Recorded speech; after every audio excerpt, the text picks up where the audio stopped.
Ngasisu mahausagumna mayamgidamakta nungairaba Phungga wari ama puduna lakjari. Wari asigi mamingna Firal Mamai Chumlakpa. Thaina mamangaida tondang kauba nupa amagi tekpi kaubi nupi amasu leirami. Tondang amadi tekpigi tolen tompok kauba matom tapokpa macha nupa amasu leirami. Tolen tompoki mamingsi miyamna asambida toto haina kaunay khangnay. Makhoygi imungi miyoy ahumak suba nomba khakpothade adubu maraibakna haigadra awabada masaruk oirami. Nongmata phibam khajiktang phagalai haiba laite. Suru nomluba khudingi mapa sukchum chumlamde. Makhoygi mapa macha ahumse laire nangi haiduna mingondagi huran khotlan basu taude. Kadar phadar su taude. Masagi humang mantana hingjagani khanduna hingjarami. Makhoygi mabukchel sengba achumba chatpa oidaba ngangdaba dharma leibaduda leikaigi mipum khudingmakna nungsibirami amadi arai leitasu tengbangirami. Tondangdo magi nupi tekpido khajiktang chawba karbar ama tawhallaga phibam khajiktang phagatpra yenge khanduna leikai aduda leiba tondon kauba inakhunba nupa amagi manakta laktuna ikai hangoina paisa khajiktang thangbiyu nachal nupi tekpise karbar macha amatang tawhange haina mabukchel tingna haijarami. Tondondo Tondangi mabukchel sengba su nombadu khangbanina karisu chingnada paisa khara piraga harau harau hairei.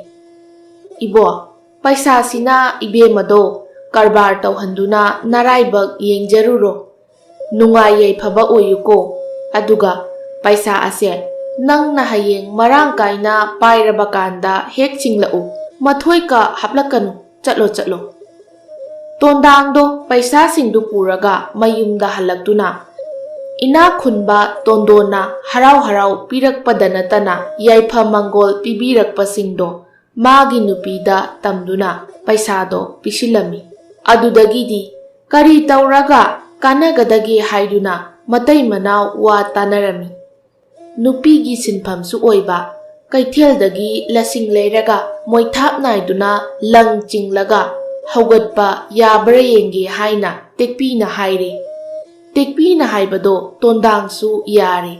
Adudagidi afaba tankatpadi tapthapade khanduna tondang na piba paisado puraduna sana kaithelda karakli. Hauren lang chingbada lang khara thokadaba afaba lasing khanduna lasing khara laiduna thumokta hapjele aduga arema paisado pai angangbi ama phauba kaithoktana kari amata sa thaktoktana phi machet amada chetna kisinduna lasing mathaktuda hapchinduna thumokto kokthong naraduna mayum lamdam panglakle. Asum lakpana khwaina keli makhong haina khangnaba mafam aduda hek yaurakpada sum thou haiduna keli aduda tonglamba uchek achauba ama paitharaktuna tekpigi thumokta hapliba paisa mayom ado kaithelgi ngamok oiraboi ningduna tap laktuna paikre. Hi karino magi thumuktagi lakribado haiduna yenglubada lemlakpa paisado oiramle. Tekpi paikriba uchekta kapli yenghorambadagi makhol hek thokna kapthorakle. Mayum hek yaubaga thokriba thaudok amatta chithada mathwai nungaitana tekpina macha mapuroibada tamjai. Onthokpagi laibak haibaduni sendong khara phanggadra haiduna mingondagi puruba khara lemlakpa senpham kharado amu uchekna chenkrabara haiduna tondangdo maraibakta khutum sujai. Sendong tanba haibabu sele mangu tamkraboi kanadasu tainaruba yadabana lakrabadi lakre karino khanaba haibaduni haiduna tuminna lainari. Mabuk ingba tondangni mathwai wajarabi magi nupibu yengduna hairei. Karigi nabukning aduk sonthari nangna lakhankhibadi natedana aikhoigi laibakniko Lausiluba kharaduna mathang su nomlaga senbundo sagatnaba hotnaba tabani. Asumna mahaki nupigi mabukningdo phathabiramlaga tondongi manakta tamchat chatuna thokriba thaudoksingdo mathwai nungaitana tamjarami. Tondangna tamlibasing ado achumbani tauksinnaba oiramoi haibasu ina khunba tondangna khangladuna mathamoi chauthokna hairai. Onthokpa naraibak haibaduni ibo nangi laibakse phare lakhrabadi lakhredana laida tainaruba natana kanada tainaruni mangjakhrasanu hotnabada lepkanu hotnabagi mahai soidana phanglakani ko laibak na tamba ngaktana hekta nungaigadaba natte hotnaba kanba haibase nungainabagi lambini su nombana laibakta tamlakpabu maithiba piyuko chatlo ibo mangkhraba paisasing adugidamakta nangne amatta khaluranuko mangkhriba paisasingdo aina thamoi sengna kokthokpirabaniko. Pukjel chauraba ina khunba tondongi wahaidu tabada lairaba tondangdo peladuna tondongi makhong sokna khurumlami aduga ishor gumlaba nahaki thaujaldagi nungai yaifaba haibado amuktadi ojage ko hairamlaga mayumda halakle. Asumna mapa macha hanadagi henna kanna thabaksu nomlami. Mamana ahin nungthil pothadana langchingi moithapnai kaithel da yoli chana thaknabagi khara kaithoi selep manghande sendong singadu khara tungsinduna uchekna lakhriba senphamdo sagatnaba hotnajai. Asumna tekpina wana moithapnai duna phanglakpa sendong khara do tungsinbadagi mangkhriba paisasing ado surabagi matungda kharasu hendokna lemlami.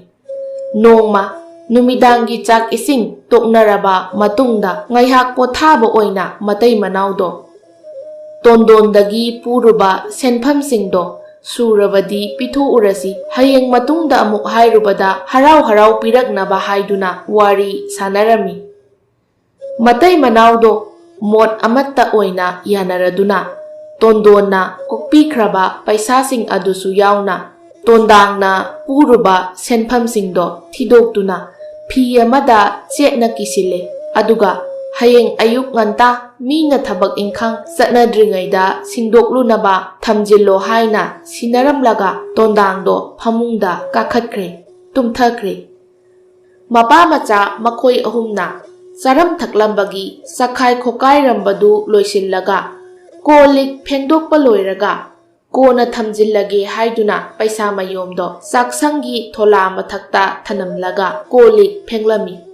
Yumgi kupnomda waraduna kolik phengba loiraga tumninglaktuna tekpido ngasai mana saksangi thola da thanamba paisado lauksinba kauraduna tekpisu tumba changkhre. Onthokpa haibaduni ahingduda uchi amana machinjak thiba lakpada tekpina wana tungsinjaba paisado asapot oiraboi ningduna chenduna pubikhre. Mahausana nupi haibase pot thamphamse kaya khangande phiraida phanek phirol marakta karigumba posak amagi makhada hekta yepchingali mase nupi khudingmaki oiramdaba yai. Nongaladuna ayuki hakchang sengdokpa loiraga tondangna tekpida tondondagi puruba paisasingdo singdoklurage hairakle. Tekpinasu singdokpiruro hayeng awa ana taraba matamda hairunaba haiduna paisado lauge chatlubada paisa kiba phido leiramdre. Tekpi kokchaubi kakhre. Tekpido kapna isorbu warauna magi mapuroibada asumna tamlami. Nipa ngarangi paisa mayomdo sakhumgi thola mathaksida thamlambani uchina chenkramale leiramdre kamdawni tawribasidi. Handakti tondangdo isorbu singnarakle. Onthokna wana saning thakningba kaya sada thaktaba makhai maya krak chiktuna migi paisadudadi singdokhinaba haiduna wana tungsinjarakpa paisado irai laina mangkhibadudadi tondangdo makhon hek thokna kapthorakle. Mapot cheksindabadagi magi nupibudi khara sauningkhi. ꯇꯧꯕꯕꯨꯗꯤ ꯂꯥꯏꯕꯛꯇ ꯑꯩꯒꯤ ꯑꯣꯏꯌꯨ ꯇꯝꯂꯝꯗ꯭ꯔꯕꯗꯤ ꯐꯅ ꯌꯥꯝꯅ ꯆꯦꯛꯁꯤꯜꯂꯕꯁꯨ ꯑꯗꯨꯝ ꯃꯥꯡꯈꯤꯒꯅꯤ꯫ ꯗꯥꯎꯅꯕꯨ ꯃꯌꯥꯗ꯭ꯔꯕꯗꯤ ꯈꯣꯡꯌꯥꯗꯒꯤ ꯄꯛꯄ ꯅꯨꯡꯀꯨꯞꯅ ꯍꯥꯏꯒꯠꯂꯛꯇꯨꯅ ꯃꯤꯠꯇ ꯆꯪꯈꯤꯗꯨꯅ ꯃꯤꯠ ꯇꯥꯡꯉꯤ ꯍꯥꯏꯅꯕꯗꯨꯅꯤ꯫ ꯄꯟꯊꯗꯅ ꯇꯣꯟꯗꯥꯡ ꯇꯣꯟꯗꯣꯟꯒꯤ ꯃꯅꯥꯛꯇ ꯂꯥꯛꯇꯨꯅ ꯍꯤꯛ ꯍꯤꯛ ꯂꯥꯎꯅ ꯃꯊꯃꯣꯏ ꯁꯣꯛꯅ ꯊꯣꯛꯈ꯭ꯔꯤꯕ ꯊꯧꯗꯣꯛꯁꯤꯡꯗꯣ ꯃꯆꯥ ꯈꯥꯏꯅ ꯇꯝꯂꯝꯃꯤ꯫ ꯇꯣꯟꯗꯥꯡꯒꯤ ꯊꯃꯣꯏ ꯁꯣꯛꯄ ꯄꯥꯎꯗꯝꯗꯨꯗ ꯀꯞꯀꯟꯗ꯭ꯔꯕ ꯇꯣꯟꯗꯣꯟꯗꯣ ꯃꯃꯤꯠꯇ ꯃꯄꯤ ꯇꯥꯔꯛꯂꯦ꯫ ꯇꯣꯟꯗꯥꯡꯕꯨ ꯊꯦꯝꯕꯒꯨꯝꯅ ꯑꯁꯨꯝꯅ ꯍꯥꯏꯔꯛꯏ, "ꯏꯕꯣ, ꯅꯪꯒꯤ ꯅꯔꯥꯏꯕꯛꯁꯦ ꯑꯣꯟꯊꯣꯛꯅ ꯊꯤꯈ꯭ꯔꯦꯗꯀꯣ꯫ ꯅꯄꯨꯟꯁꯤ ꯆꯨꯞꯄ ꯅꯔꯥꯏꯕꯛ ꯊꯤꯗꯨꯅ ꯂꯩꯕ ꯍꯧꯅꯗꯦ꯫ ꯍꯣꯠꯅꯕꯗ ꯂꯦꯞꯀꯅꯨ꯫ ꯑꯩꯉꯣꯟꯗꯒꯤ ꯂꯧꯈꯤꯕ ꯄꯩꯁꯥꯁꯤꯡꯗꯣ ꯄꯨꯂꯞ ꯀꯣꯛꯄꯤꯔꯕꯅꯤꯀꯣ꯫ ꯑꯩꯒꯤ ꯁꯦꯟꯗꯣꯟꯒꯤꯗꯃꯛꯇ ꯀꯔꯤꯃꯠꯇ ꯋꯥꯔꯨꯔꯅꯨ꯫ ꯍꯟꯗꯛꯃꯨꯛꯇꯤ ꯏꯅꯥꯛ ꯈꯨꯟꯕ ꯇꯣꯟꯗꯣꯟꯅ ꯂꯥꯏꯔꯕ ꯇꯣꯟꯗꯥꯡꯗ ꯄꯩꯁꯥ ꯑꯣꯏꯅ ꯄꯤꯗ꯭ꯔꯦ꯫ ꯃꯟꯗꯤ ꯈꯔ ꯃꯜꯂꯕ ꯁꯤꯖꯤꯟꯅꯕꯗꯤ ꯌꯥꯔꯤꯕ ꯅꯤꯄꯥꯏꯜ ꯑꯃꯒ ꯏꯪꯈꯣꯜꯗ ꯍꯨꯟꯅꯅꯕ ꯃꯔꯨ ꯃꯔꯥꯡ ꯈꯔꯒ ꯄꯤꯔꯒ ꯍꯥꯏꯔꯛꯏ, "ꯏꯕꯣ, ꯅꯪꯉꯣꯟꯗ ꯄꯩꯁꯥ ꯑꯣꯏꯅ ꯄꯤꯕꯁꯦ ꯅꯪꯒ ꯆꯥꯟꯅꯗ꯭ꯔꯦ꯫ ꯏꯟ ꯑꯁꯤ ꯍꯨꯟꯗꯨꯅ ꯉꯥ ꯐꯥꯔꯒ ꯑꯃꯨꯛ ꯌꯦꯡꯉꯨ꯫ ꯑꯗꯨꯒ ꯏꯕꯦꯝꯃꯗꯨꯅꯅꯦ, ꯅꯆꯥꯅꯨꯄꯥꯒ ꯂꯣꯏꯅꯔꯒ ꯃꯔꯨ ꯃꯔꯥꯡꯁꯤꯡ ꯑꯁꯦ ꯍꯨꯟꯗꯨꯅ ꯏꯪꯈꯣꯜ ꯀꯣꯏꯔꯒ ꯅꯔꯥꯏꯕꯛ ꯆꯥꯟꯅꯕ꯭ꯔꯥ ꯌꯦꯡꯉꯨꯔꯣ꯫ ꯏꯟ ꯑꯁꯤꯗꯤ ꯎꯆꯤꯅ ꯆꯦꯟꯕ ꯉꯝꯂꯔꯣꯏꯗꯅ, ꯎꯆꯦꯛꯅꯁꯨ ꯂꯥꯛꯄ ꯉꯝꯂꯔꯣꯏ꯫ ꯆꯠꯂꯣꯏꯕꯣ, ꯅꯔꯥꯏꯕꯛ ꯌꯦꯡꯖꯔꯨꯔꯣ꯫ ꯑꯗꯨꯒꯅꯦ, ꯑꯋꯥ ꯑꯅꯥ ꯇꯥꯔꯕ ꯄꯩꯁꯥꯒꯤ ꯃꯊꯧ ꯂꯥꯛꯂꯕꯗꯤ ꯑꯩꯒꯤꯗ ꯍꯦꯛꯇ ꯂꯥꯛꯎꯀꯣ." ꯏꯅꯥꯛ ꯈꯨꯟꯕꯒꯤ ꯋꯥꯐꯝꯗꯨꯗ ꯂꯥꯏꯔꯕꯗꯣ ꯌꯥꯔꯗꯨꯅ ꯅꯨꯄꯥꯏꯜ ꯑꯃꯗꯤ ꯃꯔꯨ ꯃꯔꯥꯡꯁꯤꯡꯗꯨ ꯄꯨꯔꯒ ꯃꯌꯨꯝꯗ ꯍꯜꯂꯛꯇꯨꯅ ꯃꯥꯒꯤ ꯅꯨꯄꯤꯗ ꯁꯨꯝ ꯇꯧꯔꯛꯏ ꯍꯥꯏꯗꯨꯅ ꯇꯝꯂꯦ꯫ "ꯐꯔꯦ, ꯍꯟꯗꯛꯇꯤ ꯑꯅꯧꯕ ꯂꯥꯏꯕꯛ ꯑꯃꯃꯨꯛ ꯌꯦꯡꯕ ꯇꯥꯔꯦꯗꯅ" ꯍꯥꯏꯗꯨꯅ ꯃꯇꯩ ꯃꯅꯥꯎꯗꯣ ꯃꯆꯥꯅꯤꯄꯥꯒ ꯂꯣꯏꯅꯅ ꯃꯈꯣꯏꯒꯤ ꯆꯥꯎꯔꯕ ꯏꯪꯈꯣꯜꯗꯣ ꯁꯦꯜ ꯂꯩꯖꯗꯕꯅꯤꯅ ꯌꯣꯄꯥꯛꯅ ꯌꯥꯟꯗꯨꯅ ꯐꯩꯗꯣꯝ ꯁꯦꯝꯗꯨꯅ ꯃꯈꯜ ꯃꯈꯜꯒꯤ ꯃꯔꯨ ꯃꯔꯥꯡꯁꯤꯡꯁꯦ ꯍꯨꯜꯂꯦ꯫ ꯃꯆꯥꯅꯤꯄꯥ ꯇꯣꯇꯣꯁꯨ ꯅꯤꯄꯥ ꯏꯟꯗꯨ ꯄꯨꯔꯗꯨꯅ ꯄꯥꯠꯇ ꯇꯨꯔꯦꯜꯗ ꯏꯟ ꯍꯨꯟꯗꯨꯅ ꯉꯥ ꯐꯥꯔꯝꯃꯤ꯫ ꯃꯆꯥꯅ ꯐꯥꯔꯛꯄ ꯉꯥꯗꯣ ꯃꯃꯥꯅ ꯀꯩꯊꯦꯜꯗ ꯌꯣꯜꯂꯝꯃꯤ꯫ ꯑꯁꯨꯝꯅ ꯃꯇꯝ ꯈꯔ ꯍꯧꯈꯤꯔꯝꯃꯤ꯫ ꯅꯣꯡꯃꯗꯤ ꯇꯣꯇꯣꯅ ꯆꯥꯛ ꯉꯥꯏꯕ ꯑꯣꯏꯅ ꯃꯈꯣꯏꯒꯤ ꯇꯨꯔꯦꯟ ꯍꯤꯗꯦꯟ ꯇꯥꯐꯝ ꯃꯌꯥꯗꯨꯗ ꯉꯥꯔꯧꯗ ꯑꯣꯏꯔꯕꯁꯨ ꯍꯥꯏꯗꯨꯅ ꯏꯜ ꯍꯨꯜꯂꯝꯃꯤ꯫ ꯃꯄꯥ ꯆꯥꯔꯨꯕ ꯍꯥꯏꯕꯗꯨꯅꯤ ꯐꯖꯔꯕ ꯆꯥꯎꯔꯕ ꯁꯔꯦꯡ ꯑꯃ ꯏꯟꯗꯨꯗ ꯊꯨꯔꯝꯃꯤ꯫ ꯇꯣꯇꯣꯗꯣ ꯉꯁꯤꯗꯤ ꯂꯥꯏꯕꯛꯁꯦ ꯑꯣꯟꯊꯣꯛꯅ ꯆꯨꯝꯈ꯭ꯔꯦꯗ ꯍꯥꯏꯗꯨꯅ ꯍꯔꯥꯎꯅ ꯁꯔꯦꯡꯗꯨ ꯄꯨꯔꯒ ꯃꯌꯨꯝꯗ ꯄ꯭ꯔꯞ ꯂꯥꯛꯂꯦ꯫ ꯑꯗꯨꯒꯅꯦ, ꯇꯣꯇꯣꯒꯤ ꯃꯄꯥꯗꯨꯁꯨ ꯆꯥꯛ ꯏꯁꯤꯡ ꯉꯥꯏꯍꯥꯛ ꯋꯥꯠꯂꯦ ꯍꯥꯏꯗꯨꯅ ꯏꯪꯈꯣꯜ ꯁꯝꯕꯜꯗꯣ ꯇꯧꯈꯥꯏ ꯈꯣꯀꯥꯏꯗꯨꯅ ꯁꯦꯝꯖꯤꯟ ꯁꯥꯖꯤꯟꯕꯗ ꯑꯁꯨꯝ ꯊꯣꯛꯎ ꯍꯥꯏꯗꯨꯅ ꯎꯆꯤ ꯃꯈꯨꯟ ꯈꯔ ꯇꯧꯈꯥꯏꯔꯒ ꯐꯨꯝꯖꯤꯟꯒꯦ ꯇꯧꯕꯗ ꯐꯤꯅ ꯀꯤꯁꯤ ꯀꯤꯕ ꯃꯌꯣꯝ ꯑꯃ ꯊꯦꯡꯅꯔꯝꯃꯤ꯫ "ꯍꯤ, ꯀꯔꯤ ꯃꯌꯣꯝꯅꯣ?" ꯍꯥꯏꯗꯨꯅ ꯀꯤꯁꯤ ꯊꯣꯛꯂꯒ ꯌꯦꯡꯉꯨꯕꯗꯗꯤꯅꯦ, ꯅꯍꯥꯟꯋꯥꯏ ꯆꯥꯛꯁꯪꯒꯤ ꯊꯣꯂꯥꯗꯒꯤ ꯎꯆꯤꯅ ꯆꯦꯟꯈꯤꯕ ꯄꯩꯁꯥꯁꯤꯡꯗꯣ ꯑꯣꯏꯔꯝꯂꯦ꯫ ꯃꯃꯥꯡꯉꯩꯗꯗꯤ ꯄꯩꯁꯥꯁꯦ ꯍꯧꯖꯤꯛꯀꯤ ꯆꯦꯒꯤ ꯑꯁꯤ ꯅꯠꯇꯦ, ꯌꯣꯠꯅ ꯀꯣꯔꯤꯅ ꯁꯥꯔꯝꯃꯤ꯫ ꯑꯗꯨꯒ ꯄꯩꯁꯥꯕꯨꯁꯨ ꯂꯤꯀꯣꯟ ꯍꯥꯏꯅ ꯈꯪꯅꯔꯝꯃꯤ꯫ ꯋꯥꯅ ꯇꯨꯡꯁꯤꯟꯖꯔꯒ ꯊꯝꯕ ꯃꯥꯡꯈ꯭ꯔꯕ ꯄꯩꯁꯥꯗꯣ ꯏꯊꯥ ꯊꯥꯖꯗꯅ ꯐꯪꯕꯁꯤꯗꯗꯤ ꯇꯣꯟꯗꯥꯡꯗꯣ ꯍꯔꯥꯎꯅ ꯃꯥꯒꯤ ꯅꯨꯄꯤꯗ ꯇꯝꯒꯦ ꯂꯥꯛꯄꯗꯅꯦ, ꯃꯃꯥ ꯃꯆꯥꯁꯨ ꯆꯥꯎꯔꯕ ꯁꯔꯦꯡꯗꯣ ꯌꯦꯡꯗꯨꯅ ꯍꯔꯥꯎꯅ ꯂꯩꯔꯝꯂꯦ꯫ ꯃꯃꯥꯡꯉꯩꯗ ꯎꯆꯤꯅ ꯆꯦꯟꯈꯤꯕ ꯄꯩꯁꯥꯗꯣ ꯎꯆꯤ ꯃꯈꯨꯟꯗꯒꯤ ꯐꯪꯉꯦ ꯍꯥꯏꯗꯨꯅ ꯃꯃꯥꯗ ꯎꯠꯄꯗꯨꯗ ꯃꯃా ꯃꯆꯥꯗꯣ ꯍꯔꯥꯎꯕꯅ ꯂꯣꯏꯔꯦ꯫ ꯃꯥꯡꯈꯤꯕ ꯄꯩꯁꯥꯗꯣ ꯐꯪꯉꯦ, ꯇꯨꯔꯦꯟꯒꯤ ꯁꯔꯦꯡꯅꯤꯅ ꯍꯥꯎꯁꯨ ꯍꯥꯎꯔꯅꯤ, ꯌꯣꯜꯂꯒꯨꯝꯁꯤ ꯆꯥꯔꯁꯤ ꯍꯥꯏꯅꯔꯦ꯫ ꯇꯨꯔꯦꯟꯗ ꯂꯩꯕ ꯉꯥꯒ ꯄꯥꯠ, ꯄꯨꯈ꯭ꯔꯤ ꯑꯃꯗꯤ ꯂꯧꯕꯨꯛꯇ ꯂꯩꯕ ꯉꯥ ꯑꯅꯤꯁꯦ ꯇꯨꯔꯦꯟꯗ ꯂꯩꯕ ꯉꯥꯅ ꯃꯍꯥꯎ ꯂꯩꯕ ꯍꯦꯟꯕꯅꯤ꯫ ꯁꯔꯦꯡꯗꯣ ꯌꯦꯡꯉꯒ ꯃꯄꯥꯅ ꯍꯥꯏꯔꯛꯏ, "ꯅꯤꯄꯥꯃꯆꯥ, ꯅꯪ ꯁꯔꯦꯡꯗꯣ ꯁꯦꯝꯗꯣꯛꯎꯔꯣ꯫ ꯃꯃꯥ, ꯅꯪꯁꯨ ꯃꯔꯣꯏ ꯃꯄꯥꯡ ꯃꯔꯨ ꯃꯔꯥꯡ ꯁꯦꯝ ꯁꯥꯔꯨꯔꯣ꯫ ꯁꯔꯦꯡꯁꯦ ꯆꯥꯎꯁꯨ ꯆꯥꯎꯔꯦ, ꯉꯟꯁꯨ ꯉꯜꯂꯤ, ꯇꯪꯈꯥꯏ ꯑꯃꯗꯤ ꯇꯥꯗ ꯇꯣꯟꯗꯣꯟꯗ ꯄꯤꯖꯔꯨꯒꯦ꯫ ꯑꯗꯨꯒ ꯃꯥꯒꯤ ꯄꯩꯁꯥꯗꯨꯁꯨ ꯁꯤꯡꯗꯣꯛꯂꯝꯂꯒꯦ꯫ ꯅꯃꯥꯅ ꯑꯦꯟꯁꯥꯡ ꯊꯣꯡꯕ ꯂꯣꯏꯗ꯭ꯔꯤꯉꯩ ꯍꯜꯂꯛꯀꯅꯤ." ꯇꯣꯇꯣꯅ ꯁꯔꯦꯡ ꯑꯗꯣ ꯁꯦꯝꯒꯦ ꯍꯥꯏꯗꯨꯅ ꯃꯕꯨꯛ ꯂꯦꯡꯈꯥꯏꯔꯨꯕꯗ ꯂꯪꯇ꯭ꯔꯤꯛ ꯂꯪꯕ ꯃꯃꯜ ꯇꯥꯡꯕ ꯃꯨꯛꯇꯥ ꯃꯇꯨꯝ ꯑꯃ ꯌꯥꯎꯔꯝꯂꯦ꯫ ꯇꯣꯇꯣꯅ ꯍꯔꯥꯎꯅ ꯃꯨꯛꯇꯥ ꯑꯗꯣ ꯄꯨꯔꯛꯇꯨꯅ ꯃꯃꯥ ꯃꯄꯥꯗ ꯎꯠꯂꯝꯃꯤ꯫ ꯑꯩꯈꯣꯏꯒꯤ ꯑꯋꯥꯕꯁꯦ ꯎꯕꯤꯔꯗꯨꯅ ꯑꯩꯈꯣꯏꯕꯨ ꯅꯨꯡꯉꯥꯏꯖꯔꯣ ꯍꯥꯏꯗꯨꯅ ꯏꯁꯣꯔꯅ ꯄꯤꯕꯤꯔꯕꯅꯤ ꯍꯥꯏꯗꯨꯅ ꯍꯔꯥꯎꯔꯝꯃꯤ ꯑꯃꯗꯤ ꯏꯁꯣꯔꯕꯨ ꯉꯝꯈꯩ ꯂꯩꯇꯅ ꯊꯥꯒꯠꯄꯤꯔꯦ꯫ ꯄꯨꯝꯅꯃꯛꯁꯦ ꯏꯅꯥꯛ ꯈꯨꯟꯕ ꯇꯣꯟꯗꯣꯟꯒꯤ ꯃꯄꯥꯟꯗꯒꯤꯅꯤ ꯍꯥꯏꯅꯔꯦ꯫ ꯇꯣꯟꯗꯥꯡꯗꯣ ꯍꯔꯥꯎꯕꯅ ꯆꯥꯛꯀ ꯂꯥꯝꯈꯤꯗ꯭ꯔꯦ꯫ ꯄꯟꯊꯗꯅ ꯃꯆꯥꯅ ꯐꯥꯔꯛꯄ ꯁꯔꯦꯡꯗꯣ ꯇꯪꯈꯥꯏ ꯑꯃ ꯃꯥꯅ ꯄꯨꯔꯨꯕ ꯄꯩꯁꯥꯗꯨꯅꯦ ꯄꯨꯔꯗꯨꯅ ꯇꯣꯟꯗꯣꯟꯒꯤ ꯃꯌꯨꯝꯗ ꯂꯥꯛꯇꯨꯅ ꯃꯥꯒꯤ ꯅꯨꯡꯉꯥꯏꯔꯕ ꯄꯥꯎꯁꯤꯡꯗꯣ ꯁꯤꯠ ꯅꯥꯟꯅ ꯍꯔꯥꯎꯅ ꯇꯝꯂꯒ ꯃꯥꯒꯤ ꯑꯇꯣꯟꯕ ꯄꯩꯁꯥꯁꯤꯡꯗꯣ ꯄꯨꯊꯣꯛꯇꯨꯅ ꯄꯤꯔꯝꯃꯤ꯫ ꯇꯣꯟꯗꯥꯡꯒꯤ ꯍꯔꯥꯎ ꯇꯌꯥꯝꯕꯗꯨ ꯎꯕꯗ ꯇꯣꯟꯗꯣꯟꯁꯨ ꯌꯥꯝꯅ ꯍꯔꯥꯎꯔꯝꯃꯤ꯫ ꯑꯗꯨꯕꯨ ꯄꯩꯁꯥꯁꯤꯡ ꯑꯗꯨꯗꯤ ꯑꯩꯅ ꯀꯣꯛꯄꯤꯈ꯭ꯔꯕꯅꯤ ꯍꯥꯏꯗꯨꯅ ꯂꯧ ꯍꯥꯏꯕ ꯌꯥꯗ꯭ꯔꯦ꯫ ꯇꯣꯟꯗꯥꯡꯁꯨ ꯐꯅ ꯀꯟꯅ ꯂꯧꯕꯤꯅꯕ ꯍꯥꯏꯖꯔꯕꯁꯨ ꯂꯧ ꯍꯥꯏꯕ ꯌꯥꯗ꯭ꯔꯦ꯫ ꯄꯨꯛꯆꯦꯜ ꯆꯥꯎꯔꯕ ꯏꯅꯥꯛ ꯈꯨꯟꯕꯗꯨꯅ ꯇꯣꯟꯗꯥꯡꯒꯤ ꯃꯕꯨꯛꯆꯦꯜ ꯁꯦꯡꯕꯗꯣ ꯊꯣꯏꯅ ꯅꯨꯡꯁꯤꯔꯗꯨꯅ ꯍꯥꯏꯔꯛꯏ, "ꯏꯕꯣ, ꯅꯪꯅ ꯐꯤꯔꯥꯜ ꯃꯃꯥꯏ ꯆꯨꯝꯂꯛꯄꯁꯤꯗꯤ ꯑꯩꯁꯨ ꯇꯁꯦꯡꯅ ꯅꯨꯡꯉꯥꯏꯍꯦ꯫ ꯑꯩꯅ ꯀꯣꯛꯄꯤꯈ꯭ꯔꯕ ꯄꯩꯁꯥꯁꯤꯡꯗꯣ ꯑꯩꯒꯤ ꯑꯣꯏꯗ꯭ꯔꯕꯅꯤꯅꯦ꯫ ꯑꯩꯅ ꯍꯥꯏꯅꯤꯡꯕꯗꯤꯅꯦ, ꯑꯩꯅ ꯅꯪꯉꯣꯟꯗ ꯃꯇꯦꯡ ꯄꯥꯡꯂꯤꯕ ꯑꯁꯤꯒꯨꯝꯅ ꯅꯪꯉꯣꯟꯗ ꯀꯅꯥꯒꯨꯝꯕꯅ ꯃꯇꯦꯡ ꯅꯤꯔꯕꯗꯤ ꯅꯪꯅ ꯑꯉꯝꯕ ꯃꯇꯦꯡ ꯄꯥꯡꯉꯨꯀꯣ." ꯇꯣꯟꯗꯥꯡꯒꯤ ꯋꯥꯐꯝꯗꯣ ꯇꯣꯟꯗꯣꯟꯁꯨ ꯌꯥꯔꯦ꯫ ꯃꯆꯥꯅ ꯐꯥꯔꯛꯄ ꯉꯥ ꯑꯗꯨꯃꯗꯤ ꯌꯥꯝꯅ ꯍꯔꯥꯎꯅ ꯂꯧꯍꯧꯔꯦ꯫ ꯃꯇꯨꯡꯗ ꯐꯥꯔꯛꯂꯕꯗꯤ ꯑꯩꯗꯤ ꯁꯔꯨꯛ ꯇꯝꯂꯛꯇꯕ ꯌꯥꯔꯣꯏꯀꯣ ꯍꯥꯏꯅ ꯐꯥꯒꯤꯗꯨꯝ ꯇꯧꯕꯤꯔꯛꯂꯦ꯫ ꯑꯗꯨꯗꯒꯤꯗꯤ ꯇꯣꯟꯗꯥꯡꯁꯨ ꯃꯌꯨꯝꯗ ꯍꯜꯂꯛꯇꯨꯅ ꯃꯥꯒꯤ ꯅꯨꯄꯤꯗ ꯄꯩꯁꯥꯗꯤ ꯂꯧꯍꯧ ꯌꯥꯗ꯭ꯔꯦ, ꯑꯗꯨꯒ ꯉꯥꯗꯨꯗꯤ ꯍꯔꯥꯎꯅ ꯂꯧꯍꯧꯔꯦ ꯍꯥꯏꯅ ꯇꯝꯗꯨꯅ ꯃꯃꯥ ꯃꯆꯥ ꯄꯨꯟꯅ ꯃꯃꯥꯅ ꯍꯥꯎꯅ ꯊꯣꯡꯂꯝꯕ ꯁꯔꯦꯡꯗꯣ ꯍꯥꯎꯅ ꯑꯃꯗꯤ ꯍꯔꯥꯎꯅ ꯆꯥꯃꯤꯟꯅꯔꯦ꯫ ꯁꯔꯦꯡ ꯃꯕꯨꯛꯇ ꯌꯥꯎꯔꯝꯕ ꯃꯨꯛꯇꯥ ꯑꯗꯣ ꯃꯆꯦꯠ ꯃꯆꯦꯠ ꯀꯥꯏꯊꯣꯛꯇꯨꯅ ꯃꯥꯟ ꯆꯥꯡ ꯀꯌꯥ ꯂꯦꯞꯁꯤꯜꯂꯦ꯫ ꯃꯌꯨꯝ ꯃꯀꯩꯁꯨ ꯐꯖꯅ ꯁꯥꯒꯠꯂꯦ꯫ ꯁꯤꯗꯁꯨ ꯅꯠꯇꯅ ꯏꯪꯈꯣꯜꯒꯤ ꯃꯅꯥ ꯃꯁꯤꯡꯁꯤꯡꯁꯨ ꯑꯁꯨꯛꯀꯤ ꯃꯇꯤꯛ ꯐꯔꯝꯃꯤ꯫ ꯃꯃꯥꯅ ꯀꯩꯊꯦꯜꯗ ꯌꯣꯟꯕꯗꯒꯤ ꯍꯦꯟꯗꯣꯛꯇꯨꯅ ꯂꯂꯣꯟꯕꯤꯅꯁꯨ ꯃꯌꯨꯝꯗ ꯂꯥꯛꯇꯨꯅ ꯂꯩꯔꯔꯦ꯫ ꯃꯇꯝ ꯀꯨꯏꯅꯒꯤ ꯇꯨꯡꯗ ꯏꯅꯥꯛ ꯈꯨꯟꯕꯁꯤꯡꯒꯤ ꯃꯅꯨꯡꯗ ꯇꯣꯟꯗꯥꯡꯁꯨ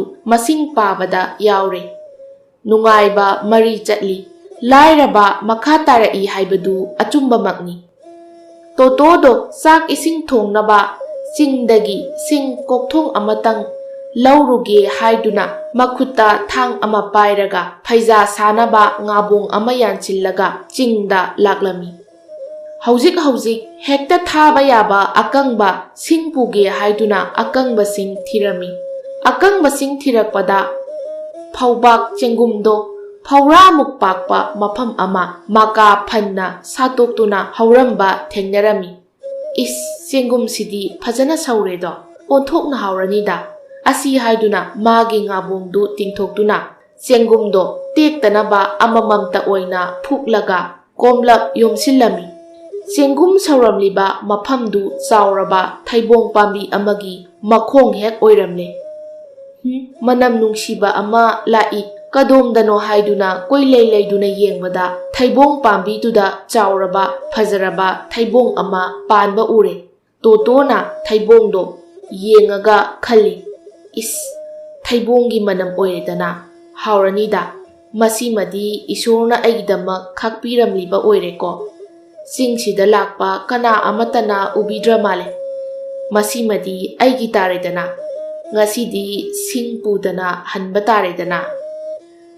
ꯇꯣꯇꯣꯅ ꯊꯩꯕꯣꯡꯗꯣ ꯍꯦꯛꯂꯨꯔꯒꯦ ꯍꯥꯏꯗꯨꯅ ꯈꯨꯗꯩ ꯀꯤꯁꯤ ꯇꯥꯈꯠꯇꯨꯅ ꯐꯤꯚꯝ ꯁꯦꯝꯂꯤꯉꯩꯗꯨꯗ ꯆꯤꯡꯅꯨꯡꯒꯤ ꯏꯐꯨꯠꯇ ꯁꯥꯟꯅꯔꯝꯕ꯭ꯔꯥ ꯈꯪꯗꯦ, ꯐꯖꯔꯕ ꯆꯥꯎꯔꯕ ꯅꯥꯎꯁꯦꯛ ꯃꯇꯩ ꯃꯅꯥꯎ ꯑꯅꯤꯈꯛ ꯃꯃꯤꯠ ꯃꯅꯥ ꯏꯊꯛ ꯊꯛꯅ ꯏꯈꯠ ꯈꯠꯅ ꯇꯣꯇꯣꯗ ꯊꯛ ꯄꯥꯏꯁꯤꯜꯂꯛꯇꯨꯅ ꯇꯣꯇꯣꯒꯤ ꯃꯅꯒꯟꯗ ꯊꯣꯛ ꯊꯦꯡꯂꯩ꯫ ꯇꯣꯇꯣꯗꯣ ꯈꯪꯕꯣꯏ ꯀꯔꯤꯕꯣꯏ "ꯍꯩꯁ, ꯀꯩꯅꯣꯅꯦꯍꯦ" ꯍꯥꯏꯗꯨꯅ ꯅꯥꯎꯁꯦꯛ ꯃꯇꯩ ꯃꯅꯥꯎꯗꯨꯗ ꯁꯥꯐꯨ ꯀꯟꯅ ꯆꯥꯎꯔꯕ ꯀꯜꯂꯕ ꯈꯨꯠꯆꯥꯎꯗꯨꯅ ꯐꯠ ꯐꯠ ꯀꯟꯊꯩ꯫ ꯅꯥꯎꯁꯦꯛ ꯃꯇꯩ ꯃꯅꯥꯎꯗꯣ ꯃꯀꯣꯛ ꯉꯥꯎꯗꯨꯅ ꯂꯩꯕꯥꯛꯇ ꯄꯣꯛ ꯄꯣꯛ ꯍꯦꯛ ꯇꯥꯏ꯫ "ꯑꯦ, ꯅꯥꯎꯁꯦꯛꯅꯤꯅꯦ" ꯑꯁꯤ ꯍꯥꯏꯗꯨꯅ ꯇꯣꯇꯣꯅ ꯇꯥꯞ ꯇꯥꯞ ꯄꯥꯏꯗꯨꯅ ꯈꯨꯠꯂꯩ ꯊꯨꯅ ꯃꯉꯛꯇꯣ ꯊꯣꯛ ꯊꯣꯛ ꯊꯨꯗꯦꯛꯏ꯫ "ꯉꯁꯤꯁꯤꯕꯨ ꯀꯔꯤ ꯗꯥꯎꯅꯣꯅꯦ ꯑꯩꯒꯤꯁꯤꯕꯣ" ꯑꯁꯤ ꯍꯥꯏꯗꯨꯅ ꯅꯥꯎꯁꯦꯛ ꯑꯅꯤꯗꯣ ꯉꯥꯕꯣꯡ ꯃꯆꯤ ꯑꯃꯗ ꯆꯦꯠꯅ ꯀꯤꯁꯤꯜꯂꯝꯂꯒ ꯃꯃꯨꯟ ꯐꯥꯔꯕ ꯈꯨꯃꯤꯠ ꯀꯥꯔꯕ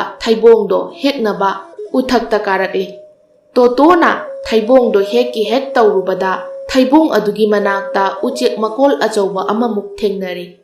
Thaibongdo kona heklage ucek marum ka leibra yenge haiduna yenglubada ngaurok ngauba phajaraba ucek marum 30 muk leirami. Totona ugi kachi karong amada phamlaga magi litliba moja phurit ado lauthok khaw saraga amamamtang oina lauthok kaihandana hapchile. Ucek mahumduda phi na yomba mayum amasu thengnari. Hangdoktuna yenglubadadi paisa oiramle. Karinone ngasi aina thengnaribasibo asi haiduna ucek marunga paisa mayomduga pairaga uthaktagi tapna kumtharaktuna mafam chana thanamlaga thaibong ado amuk hekre. Adudagi totodo sak chara ani muk thonggadaba usang ama thire. Usang ado uton amadana chengumga ucek marunga yansile. Atopa uton amadana thaibong yansile. Aduga phireidana paisaga nauksek kadu yepchillaga hui khongduna isai ngangduna harauna mayumda halakle. Totogi mama mapasu machabu ngaibagumna wari saduna mangolda leirami. Mama mapada machaduna thokriba mangumba thaudok makoktagi aroiba phauba chithadana macha khaina harauna noktuna tamlaga mana purakliba singdo puthokuna mathang mama mapada utlami. Totona ucek mahumda leirami haiduna purakliba paisa mayomdo ataigi oiramdri. Nahawai mamana kaithen kumlakpada keli makhongda mamagi thumoktagi lakiba paisa mayomdo hek oiramle. Isagi asengba iral oiduna amuk hanna phangjarabani haiduna mama mapado haraure. Adudagidi inkholdagi ensang hekle. Totona chingdagi purakpa ucek marum chengum nauksek amadi totona patagi pharaktuna ngaphak phaktoktuna thamliba sareng mathel thongduna pumnamakse ina khunba tondongi mapandagini haiduna tondonbu ikai khumnaba uttuna mayumda kauduna chakauki. Asumna tauduna laibakna tamlakpagi mahaisu phang amadi sujanomjabagi humang mamalsu phangduna tondang tekpi amadi toto ina khunba imung ama oiduna nungaina pankirami.